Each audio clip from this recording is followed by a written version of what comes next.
Hello everybody! Today we are checking out Sun Killer by Apricot or Froot. Now, I've never heard this VTuber sing before, and I've never heard this song before, so this is all new to me. This was recommended by one of you. Thank you very much for the recommendation. We're gonna check this out in 3, 2, 1, play.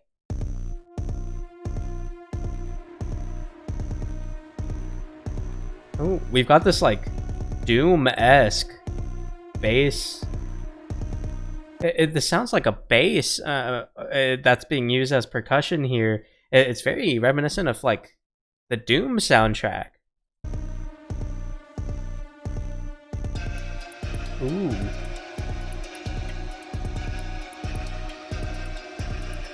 I love this. We've got these unsettling tones and they're going dynamic. So they're going from the left ear to the right ear to the left ear to the right ear. I'm liking how they're creating this sense of unease. I'm really liking this.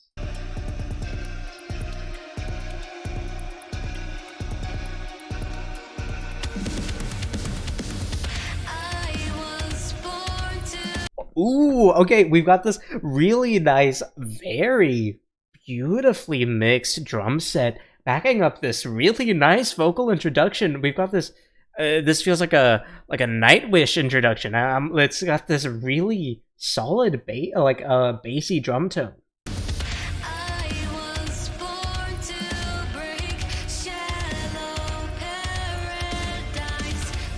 Ooh, I like she's matching that unsettling tone. It's bum bum bum bum bum, and she's coming down just a little bit, relying on.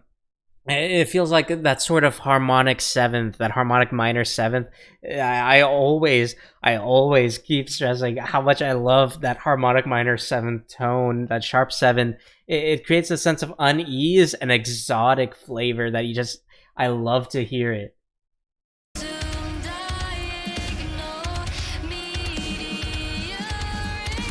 Oh, instead of going, I expected that to go down, bum, bum, bum. Obviously, I'm not quite the vocalist that she is here, but she went up there and then projected more.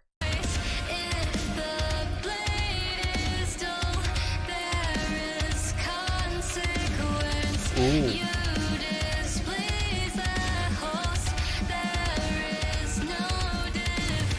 It sounds like, so to match that uneasy tone, it sounds like there's a very subtle pitch correction, because if you hear that, that sounds like unnatural almost.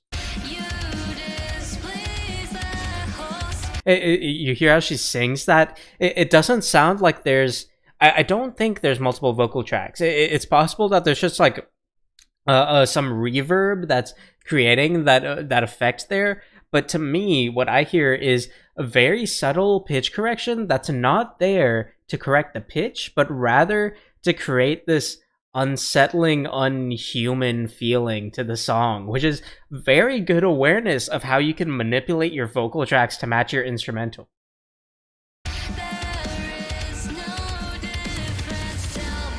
Ooh. And we've got the drums just cut out, and we've got this swelling instrumental as she projects here, and I'm liking this richer tone that we're getting from Apricot here.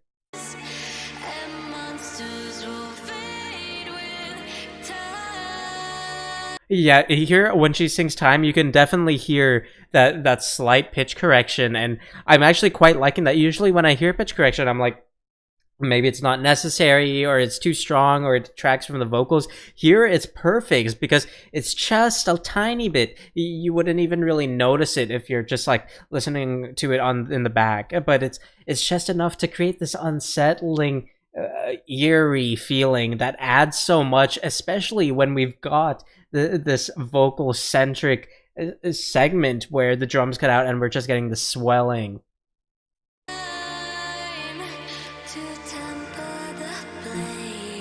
And you can hear she gets softer after that.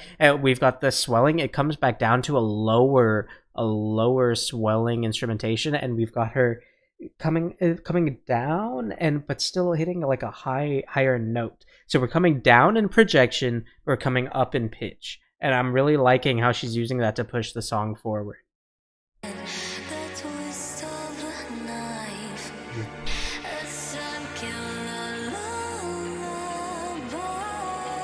Ooh, that was beautiful.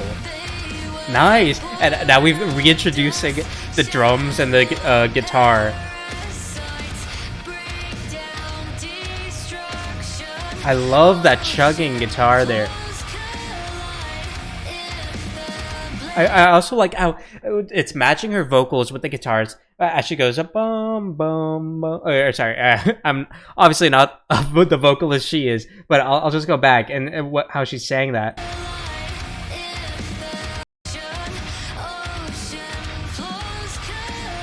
As she goes up there, you can hear the guitar goes up with her, but it sounds like it's doing a pitch harmonic there, so it's not necessarily going. No, sorry, it didn't sound like a pitch harmonic, rather it sounded more like it was going up, so that way it doesn't squeal past it. That was very good control from the guitar track here, because instead of it could very easily do a pitch harmonic and show off the guitarist and show off that instrumentation, but by not doing that and simply going up in pitch, the guitar achieves what it needed to do by matching the vocals rising in pitch, but it doesn't exceed the vocals in the mix, because pitch harmonics are loud, they stand out, they take away from the vocals if it's not like in a solo or something, right? So when we've got the guitar playing along to the vocals, we're allowing the vocalist here, the person who is the center of the cover here, the channel owner, we're allowing them to shine through the mix, and that's wonderful awareness of how to compose your instrumentation.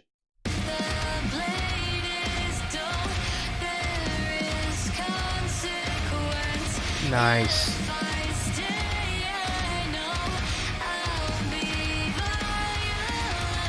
Ooh, I want to go over that. It sounded, I may be mistaken, but it sounded like when she said "I'll," it sounded like there was another vocal track backing her up, which is an interesting thing to do on a specific lyric that is referring to oneself, because having a lyric that refers to oneself and then having multiple vocal tracks, that enforces the uneasiness and the eeriness of the song so much more.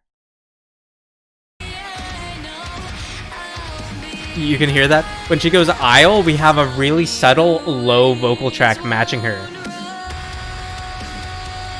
Ooh. We had a she introduced her vocals with the rise, and then we had the instrumentation arrive to the note after that. So we had a vocal centric moment with the rise as she swelled and projected, and then the instrumentation matched her. That was very nice. Though personally, if I was on the instrumentation, I would have added like maybe a more intense drum segment, like a drum cymbal crash or a drum like effect to create more of a drastic introduction towards the instrumentation.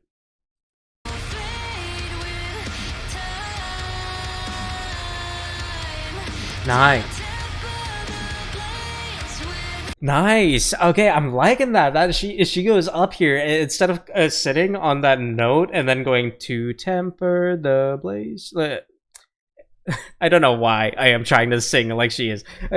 She's going to temper the blaze instead of doing that or rising on just the blaze. She rises on temper, so that creates more variation towards the song as we're progressing throughout the track. So we're starting with vocals that would rise on the blaze, and so we're having a different pattern to her pitch changes in the song.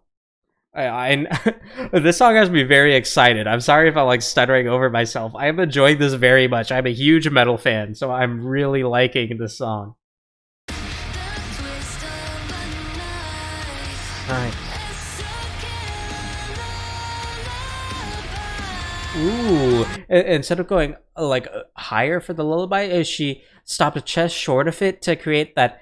It was like a twang, an inflection to it, and that let her ride the note back down.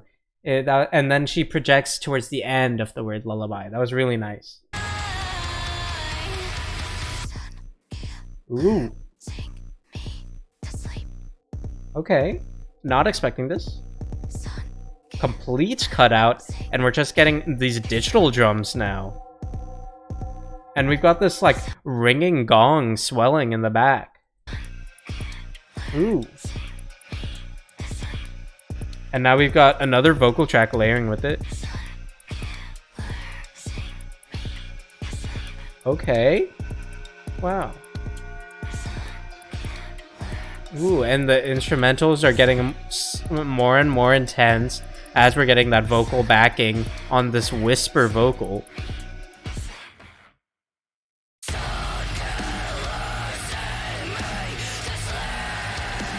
She can scream! I didn't know she could scream. That's incredible. Wait, we have to go. That was.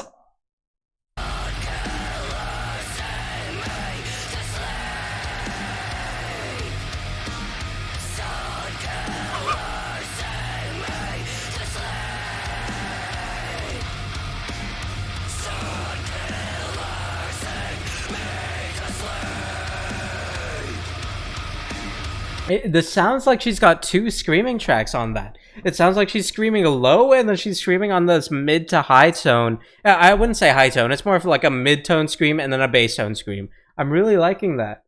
We gotta listen to that again. What?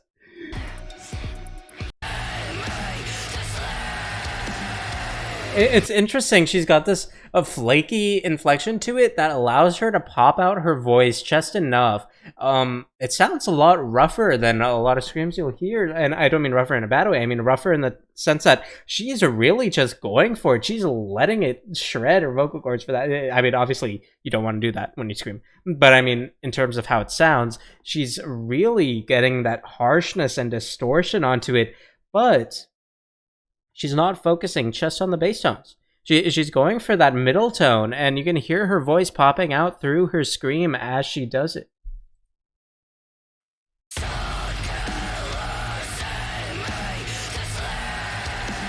You can hear that. We're getting some of those higher tones during that scream, which is very impressive because she's consistent with it. Like, if that had just happened like a little bit and not like throughout the scream, I might have thought that, oh, maybe that was an accident or maybe she hurt herself doing that. But she's consistent with it, which means she's intentionally holding that level of projection and distortion at the same time, which is beautiful control from Apricot here.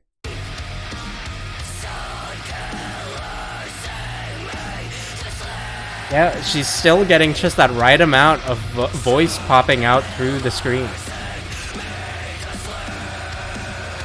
Nice!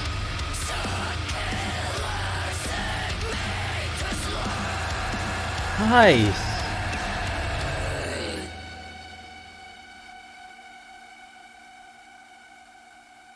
Oh.